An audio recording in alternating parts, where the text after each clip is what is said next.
जो समोरून येणाऱ्या बाईला आई म्हणेल, माते माते तुला माझ्या पोटी असा पुत्र जन्माला घालावा लागेल, या स्वराज्याचं जो तोरण बांधेल, माते माते तुला माझ्या पोटी असा पुत्र जन्माला घालावा लागेल, जो मंदिरावरचे अंगणात तुळस मंदिरावरचे कळस वाचवेल, माते आणि माते तुला माझ्या पोटी असा पुत्र जन्माला घालावा लागेल, जो दिल्लीच्या तख्तावर भगवा झेंडा फडकवेल, असा पुत्र तुला माझ्या पोटी जन्माला घालावा लागेल.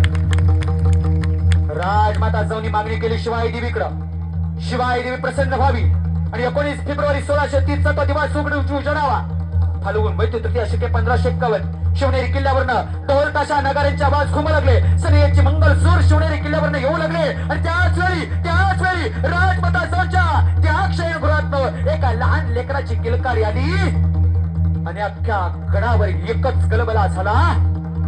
अरे आला आला आला या मोगलांचा बाप आला आणि शिवनेरी किल्ल्यावर माझा छत्रपती शिवाजी राजाचा जन्म झाला.